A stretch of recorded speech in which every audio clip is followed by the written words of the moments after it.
Hey there guys, it is your boy Roman, your favorite neighborhood Russian, and in today's video guys we have something really sad to talk about because as of yesterday as I'm recording this video, Russia just had a terrible terrorist attack in the city of Moscow, Russia's capital. Several men in camouflage armed with automatic rifles entered a concert hall called Crocus City Hall in Moscow, which was about to have a concert, and essentially these gunmen set fire on civilians and set the entire building on fire. And currently as I'm recording this we have reports of already over 150 deaths. And there's reports of at least 150 wounded, and unfortunately it is very possible that the death toll only might increase. And this event that just happened yesterday in Moscow is already the largest terrorist attack modern Russia has ever had since the infamous 2004 Beslan school siege. So before we start this, I just want to voice my condolences to the relatives of the victims, and also I wish the people currently wounded a quick recovery. But essentially in this video I would like to talk about what happened, talk about the reaction of Russia and the Russian propaganda to what happened, and also talk about how, ironically enough, this terrible event could be used by the Russian government to only further crack down on the freedom of speech in Russia and freedom in Russia in general. And overall this is just an insane situation, and I feel like it would be wrong for me to ignore and not talk about this. So yes, on the evening of the 22nd of March 2024, a group of several gunmen had entered the Crocus City Hall, this concert hall in Moscow, and they essentially just started shooting citizens at point blank. And yes guys, there is footage of this online. This is not something that I can show on YouTube obviously because it is very graphic. And in general guys, if you haven't seen it, I honestly advise you guys to not look at it if you wanna not ruin your day, because there's nothing fun about seeing innocent unarmed people running for their lives as they're being sprayed by automatic rifle fire. This concert hall, Crocus City Hall, during this day was meant to be a venue for the concerts of the Russian rock group Picnic. The concert hall itself can hold up to 6,000 people, and supposedly it was a sold-out show. However, when the attack started, only several hundred people were in the audience. The members of the band actually survived, and a lot of people who were there managed to escape and run away. And also these terrorists set the entire building of the Crocus City Hall on fire, which turned into a massive fire in itself that could be seen from anywhere in Moscow pretty much. Now this obviously led to immediate feeling of panic inside Russia, and actually a ton of malls and other concert halls in Russia started being evacuated right at the same time in Moscow, St. Petersburg and some other cities as well. And right after the attack, many countries of the world have expressed their solidarity and their condolences with the victims of the terrorist attack, even including a lot of countries of the European Union that seemingly have not the best relations with Russia. A lot of them, such as Poland, Czech Republic, Germany, etc., released statements condemning what happened and voicing their condolences. But by far the most interesting part about this whole situation is that, first of all, the terrorist extremist group ISIS, or to be more precise, the group of the Islamic State in the Khorasan province, has essentially announced that they are the ones that perpetrated this attack in Russia. And actually the thing is that the United States have sent out warnings in the previous few weeks, essentially saying that there may be possible terrorist attacks planned in Russia soon. This was actually posted by the United States Embassy on March 7th of 2024. And not that long after that, Vladimir Putin actually said that these reports and these warnings of any upcoming terrorist attacks in Russia are essentially just a fucking lie. That's basically what he said. Напомню и о недавних, прямо скажем, провокационных заявлениях ряда официальных западных структур о возможности терактов в России. Все это напоминает откровенный шантаж и намерение запугать, дестабилизировать наше общество. So yes, that was essentially Vladimir Putin's and the Russian government's reaction to warnings of a possible terrorist attack, because according to the United States, they've actually had intelligence and knowledge that there may be possible terrorist attacks planned in Russia by ISIS, and according to the United States, they've actually passed this information along to the Russian governments. However, once again, the reaction of Russia was to, I guess, completely ignore it, because Russia, of course, is the safest country in the world and such thing as a terrorist attack can never happen in Russia. So yes guys, I just do find that really interesting, but also, right after this terrorist attack happens, and essentially the fire hadn't even stopped yet. They haven't even stopped counting the bodies yet, right? Nobody knows what happened yet, right? Well, Russian propaganda and a bunch of Russian officials actually, immediately right after the terrorist attack, already started blaming Ukraine. For example, Dmitry Medvedev, the ex-president of Russia, said that if we find out that the people who attacked the Crocus City Hall are the terrorists of the Kiev regime, then essentially we have to destroy, all the Ukrainians and Ukrainian leaders that are responsible for this. So, immediately after having this 7th vodka shot for the day, Dmitry Medvedev was blaming Ukraine. Another Russian official working in the Federation Council, Viktor Bondarev, said that this is a terrorist attack and a diversion that is coming from the Ukrainian side, and that we basically need to eliminate the terrorists. Margarita Simonyan, the queen of Russian propaganda, has also said that Ukrainians are the ones responsible for this. And it gets worse, guys, because also, the Russian TV channel NTV literally showed a deep-faked video of the head of the Defense Council of Ukraine, quote-unquote, admitting to the fact that what happened today in Moscow was essentially the work of Ukraine. This is that video right here. Весело сьогодні в Москві, на мою думку, дуже весело. Хочеться вірити, що такі веселощі ми будемо влаштовувати їм частіше. Yes, guys, basically, this is fucking insane. I mean, this video, yes, it is complete horseshit because, first of all, the Ukrainian TV channel that, supposedly aired this interview with the head of the Defense Council of Ukraine, they had a completely different topic, different hosts, and different guests that day.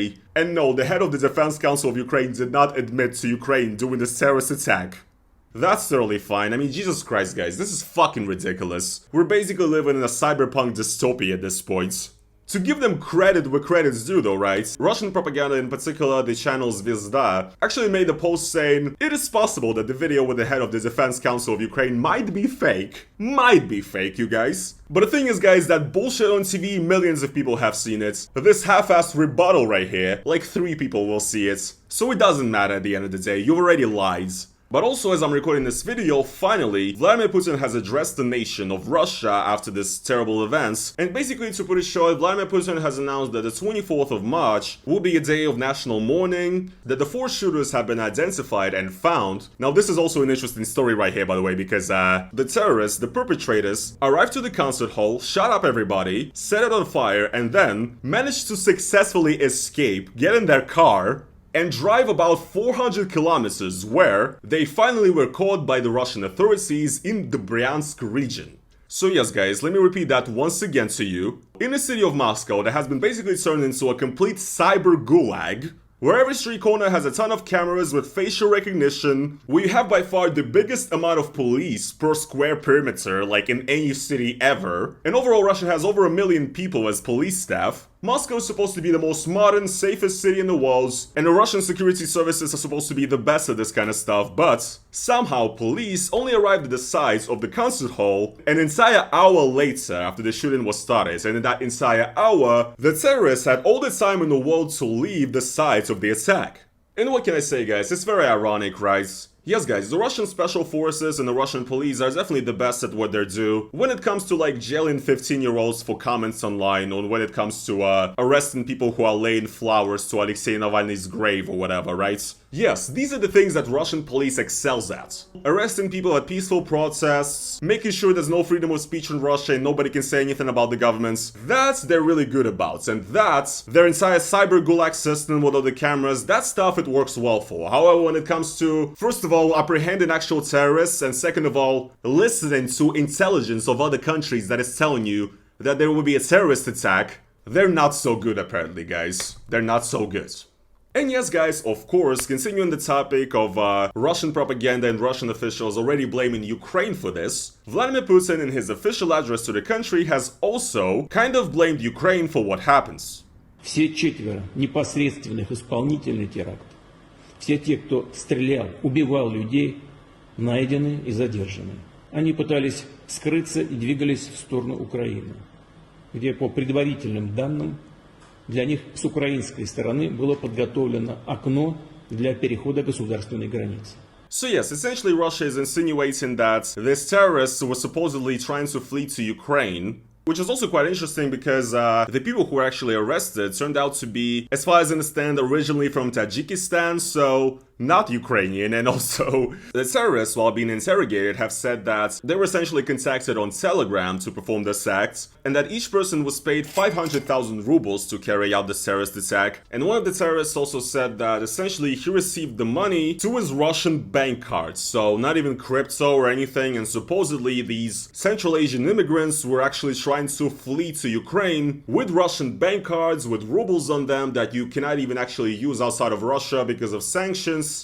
Yes, guys, I don't know, that totally makes a lot of sense. This entire, hypothesis about, the Ukrainian involvement in this. Yes, guys, this is totally all true. This is totally not here to basically try to convince more Russian people that, Ukraine is like an existential threat to Russia and that we all need to basically kind of get behind Vladimir Putin right now and do everything for victory against Ukraine because look at what they're doing, is just so plainly obvious to me, and it's just actually appalling. It is actually like so disgusting to see this tragedy currently being used essentially as a tool of an informational war against Ukraine. Like, you really wanna put everything and anything that happens in Russia on Ukraine. But obviously, guys, I'm not surprised, because that is exactly what they always do, and that's exactly what they will continue to do. And actually, like I said, guys, once again, this tragedy will be used by the Kremlin to essentially only make the situation in the country less free. In fact, for example, right now, several Russian governmental officials are actually speaking out in favor of bringing the death penalty in Russia back. Now, they've been talking about this for several years now. Yes, we actually don't have a death penalty right now. But now, after this attack happens, Dmitry Medvedev, once again, for example, and others have essentially started calling for bringing back death penalty in Russia, saying that essentially we need to capitally punish the terrorists that perpetrated this attack. But also, once again, guys, when they introduce a law like this in Russia, you just know that sooner or later this law will be used to persecute the opposition, to persecute the people who think differently. And you know, some of you guys might say, come on, Russia will probably only bring back the death penalty for terrorists, right? It's like, being a terrorist is bad, right? These people probably don't deserve a lot of empathy or whatever. Sure. However, guys, the problem is that, for example, currently the LGBT movement is considered a terrorist extremist movement in Russia. Yes, it's already been banned in Russia and considered extremist, and as of like 2 days ago, they actually considered it a terrorist movement. So essentially, if you're currently LGBT in Russia and if you try to express yourself as an LGBT person, express your liking of that community, or, you know, express anything related to LGBT, you could be considered a little extremist and terrorist. So, yes, this is the kind of, you know, reality of modern Russia, where people who shoot hundreds of civilians and people who have been born with a certain sexual orientation are essentially equal in the eyes of the Russian law. So, yes, I do think that, you know, this idea they have now about bringing the death penalty back, it honestly almost feels like they've been waiting for the right opportunity to push for this. And once again, I'm just fucking appalled that they're using this terrible tragedy that real people, Russian civilians, died in, and they're already using this to only take away more freedom and more human rights from the Russian people. So, absolutely fucked up, absolutely sad, guys. Once again, a lot of people will probably say that, you know, it's not fair to call out the Russian authorities right now for not being able to prevent this terrorist attack in some way or the other. But once again, guys, when you look at the facts on the ground, that there have been warnings coming from the West that there will be a possible terrorist attack in Moscow, and when Vladimir Putin has publicly chosen to ignore it and said that it's all bullshit. And also, due to the fact that Russia is basically, you know, a police state, we have one of the largest police forces in the world that, once again, yes, is very effective at, you know, jailing students for participating in protests or, you know, saying something online that, you know, doesn't support the government. They're really good at that. However, when it comes to, like, stopping terrorist attacks and apprehending terrorists, they're not that great. And the fact on the ground is that currently in Russia, which is supposed to be this base traditional country that, you know, supports and defends its own people, and once again, when we have all these right-winger Americans saying that Russia is base and it's the most safe and, you know, greatest country in the world to live in because it's like not woke and they don't support the gays and, you know, whatever. Well, supposedly it's all bullshit. And I think that Russian people have the right to ask these questions because it pertains to their safety. And when a government who uses the pretense of safety to justify every single law that they pass, destroying the freedom of speech and the freedom of expression, right? When they say that all of these things are in the name of safety, I think the Russian people should point out that safety is also gone. And once again, it's just fucking super sad. Yes, when it comes to this terrorist attack, I do stand with the people of Russia, but at the same time, this is definitely one of those moments where I think of how lucky I am to not be in Russia currently, and how lucky I am to be where I am today. And yeah, I hope you guys, you know, did like this video. Very heavy subject matter, but I just thought that I wanted to say this, and I thought that this is an important message. So thank you guys so much once again for tuning in into this channel, and I will see you guys in the next video that will hopefully be a little bit more upbeat. But honestly, with everything that's going on, I'm not really sure. Peace.